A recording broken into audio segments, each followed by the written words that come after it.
Akhir-akhir ini kamu ngerasa otakmu jadi lemot nggak? Kayak nggak bisa fokus, diajak ngobrol nggak nyambung, atau ngerasa males aja kalau nonton video-video berdurasi panjang? Jangan-jangan, mungkin ini karena otakmu udah rusak karena kebanyakan nonton video-video receh berdurasi pendek. Setiap kali kamu scroll dan nemu konten seru di sosial media, otakmu ngeluarin dopamin atau zat kimia dari otak yang memberikan rasa senang. Tapi masalahnya, dopamin yang kamu dapatkan dari scroll sosmed itu adalah dopamin murahan. Ibaratnya kayak kamu makan mie instan setiap hari. Emang ngenyangin sih, tapi lama-kelamaan otakmu jadi kekurangan gizi.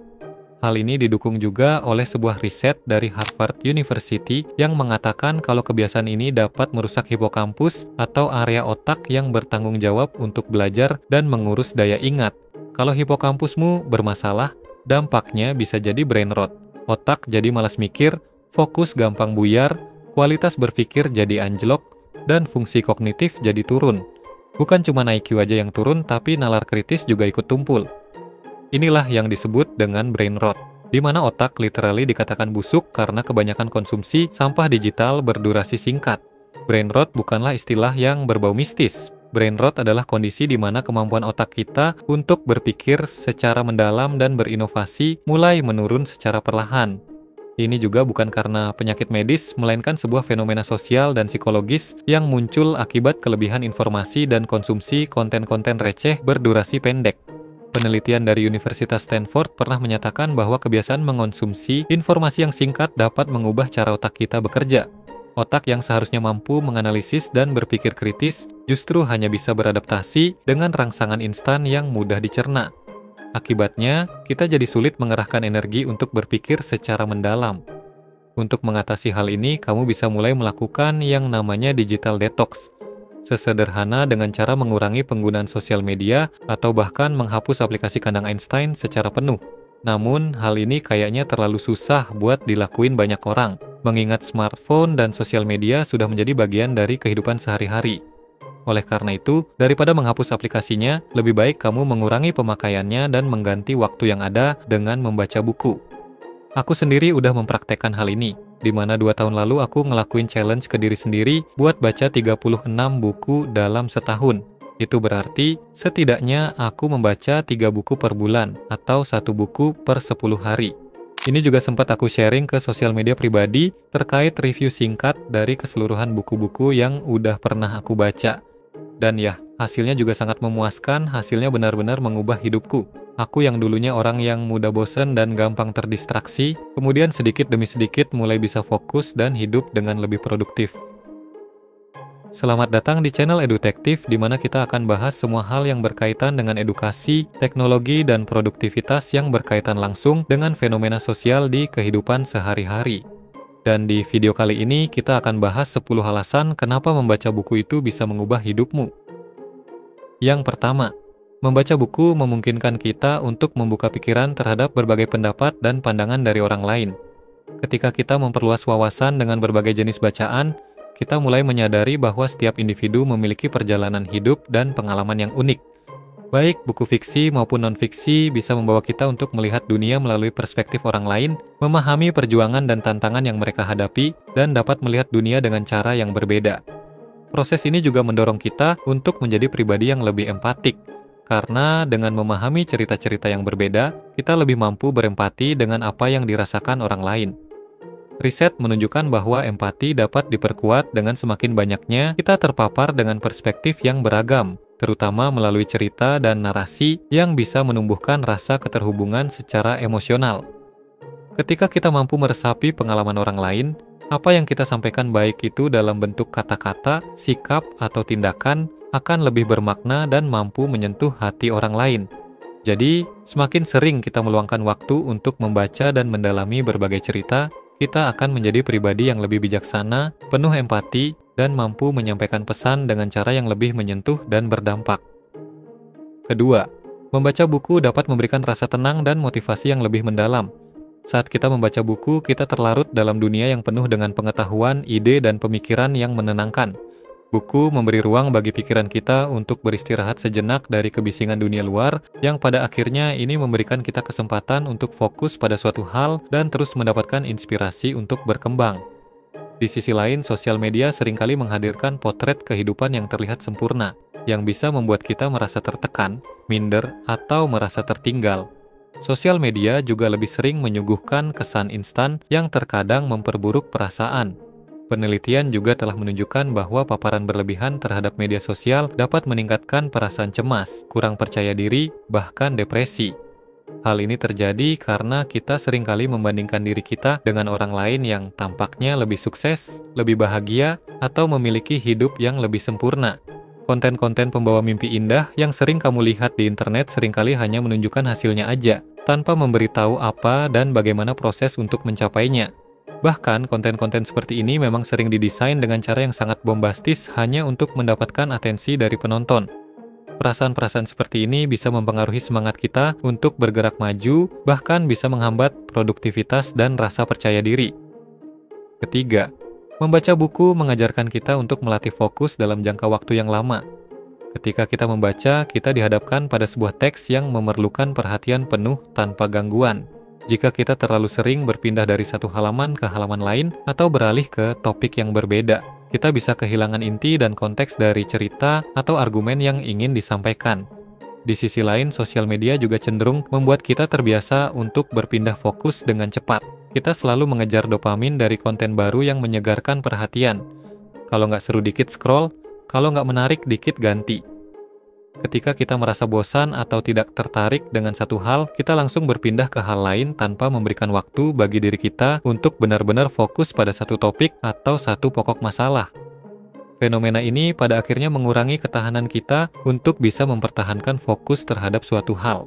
Padahal kemampuan untuk bisa fokus ini sangat penting dan udah jarang banget dimiliki oleh kebanyakan orang di era saat ini. Ini juga yang sedang edutektif rasakan ketika memaparkan video berdurasi panjang. Banyak sekali teman-teman yang nggak betah menonton video sampai akhir karena gampang terdistraksi. Kalau dilihat dari data analitik, kurang lebih gambarannya kayak gini.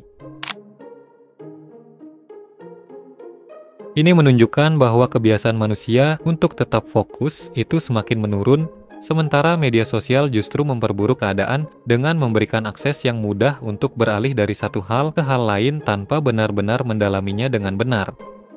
Yang keempat, pengetahuan yang terdapat dalam buku bersifat komprehensif dan mencakup berbagai aspek yang menyeluruh. Sementara informasi yang ditemukan di sosmed hanya sepotong-sepotong. Infonya seringkali juga hanya mencakup sebagian kecil dari suatu topik tanpa penjelasan kenapa hal tersebut bisa terjadi. Sebenarnya nggak apa-apa juga kalau mau cari ilmu di sosmed karena masih banyak konten-konten yang berkualitas. Tapi jangan berhenti di situ aja. Kalau kamu udah tertarik, kamu bisa dalamin hal itu dengan baca sesuatu yang formatnya lebih panjang dan konteksnya menyeluruh. Yang kelima, ketika kita membaca buku, secara nggak sadar kita terpapar dengan sebuah tulisan yang sudah berkali-kali direvisi hingga jadi sebuah kalimat yang terstruktur.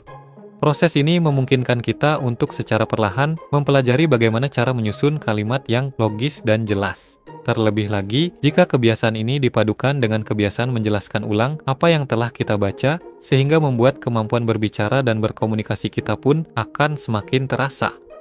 Penelitian juga menunjukkan bahwa bacaan yang terstruktur dapat membantu meningkatkan keterampilan berbahasa, karena kita tidak hanya memahami isi teks, tetapi juga menyerap cara penulis dalam menyampaikan gagasannya dengan efektif dan efisien. Yang keenam, membaca buku memungkinkan kita untuk memperluas perbendaharaan kata yang mungkin sebelumnya kita nggak tahu. Seorang penulis buku biasanya berusaha untuk menggunakan berbagai diksi agar tulisan yang mereka buat tetap menarik dan tidak monoton. Dengan membaca karya-karya tersebut, kita sebagai pembaca secara tidak langsung akan mempelajari banyak kata baru yang dapat memperkaya cara kita berkomunikasi. Kosakata yang kita pelajari ini kemudian bisa kita gunakan di percakapan sehari-hari, yang menjadikan kata-kata yang keluar dari mulut kita lebih bervariasi dan ekspresif. Fenomena ini juga sejalan dengan penelitian yang menunjukkan bahwa semakin banyak seseorang terpapar pada beragam teks, semakin besar pula kemungkinan mereka untuk mengembangkan keterampilan linguistiknya. Kamu juga mungkin udah sadar kalau salah satu ciri seorang public speaker yang baik adalah mereka yang kaya akan kosakata. Seorang pembicara yang memiliki berbagai pilihan kata akan mampu menyampaikan pesannya dengan lebih jelas, menarik, dan mudah dipahami. Jadi, dengan membaca buku secara rutin, kita nggak hanya memperoleh wawasan baru, tetapi juga secara alami akan meningkatkan kemampuan berbahasa yang tentu akan sangat berguna dalam berbagai konteks komunikasi, termasuk public speaking. Ketujuh, membaca buku secara nggak langsung dapat membuat kita menjadi lebih mahir dalam menulis. Ketika kita sering membaca buku, kita terbiasa dengan alur cerita atau argumen yang berkembang secara sistematis, mulai dari pengenalan, pembahasan, hingga kesimpulan. Hal ini secara otomatis melatih kita untuk menyusun tulisan yang rapi dan koheren. Di sisi lain, scroll media sosial jarang memberikan akses pada tulisan yang panjang dan mendalam. Kalaupun ada, kebanyakan orang cenderung langsung skip atau hanya membaca sekilas saja. Penelitian menunjukkan bahwa pembaca yang terbiasa dengan teks yang lebih panjang dan terstruktur cenderung memiliki kemampuan menulis yang lebih baik, karena mereka secara tidak sadar menginternalisasi cara penyusunan ide dan argumentasi yang sistematis. Kedelapan, membaca buku dapat melatih kita untuk mengembangkan pola pikir kritis. Ketika kita membaca, kita nggak hanya menerima informasi begitu aja, tetapi kita juga belajar bagaimana menyusun argumen yang logis dan terstruktur, serta tahu bagaimana cara memecahkan berbagai masalah dengan pendekatan yang berbeda. Buku seringkali menyajikan perspektif yang luas dan mendalam mengenai suatu topik yang memungkinkan kita untuk melihat masalah dari berbagai sudut pandang. Hal ini kemudian membantu kita untuk lebih memahami suatu isu secara menyeluruh. Jadi nggak hanya dari satu perspektif aja.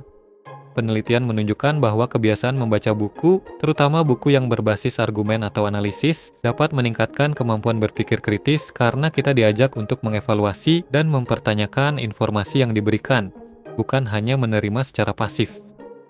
Kesembilan, ketika kita memilih untuk membaca buku di malam hari, tubuh kita secara alami akan meresponnya dengan rasa kantuk yang lebih cepat. Hal ini terjadi karena membaca buku dapat memberikan efek relaksasi yang dapat membantu menenangkan pikiran, yang pada gilirannya bisa meningkatkan kualitas tidur. Sebaliknya, kalau kita bukanya sosmed terutama di jam sebelum tidur, kita malah susah mengantuk karena paparan cahaya biru dari layar ponsel atau komputer dapat mengganggu produksi hormon melatonin yang membuat kita tetap terjaga. Hal ini pada akhirnya membuat kita jadi begadang dan bikin tidur jadi nggak berkualitas. Penelitian dari Harvard Medical School di tahun 2020 pun juga mengatakan hal serupa.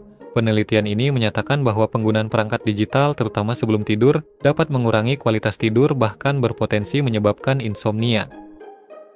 Mungkin segitu aja ya. Kayaknya 9 alasan itu juga udah cukup, soalnya aku ngantuk karena habis baca buku. Dan sebagai penutup, ini ada kutipan menarik dari Raditya Dika terkait keistimewaan membaca buku. Ini adalah return on investment paling tinggi. Buku-buku ditulis sama penulisnya itu bisa setahun, 2 tahun, 3 tahun. Kita cuma duduk 3 hari, kita lahap semua isi kepala dia yang dia dapetin selama 3 tahun. Jadi tidak ada investasi yang lebih besar daripada baca buku. Betapa banyak riset yang dia lahap, terus kita konsumsi hanya dalam hitungan hari. Padahal dia bertarung dengan editor, bertarung dengan buku-buku dia tahunan kadang-kadang. Menurut riset dari University of London, menggunakan mind map ketika mempelajari sesuatu dapat meningkatkan kapasitas memori sebesar 24%. Oleh karena itu, melalui channel membership, kamu dapat menikmati mind map eksklusif dari semua video edutektif, baik video terdahulu maupun video yang akan datang. Selain itu, kamu juga dapat menikmati fitur-fitur lain yang tersedia melalui 3 jenis penawaran. Namun, yang paling penting, mulai dari penawaran terendah, kamu sudah dapat menikmati semua mind map eksklusifnya.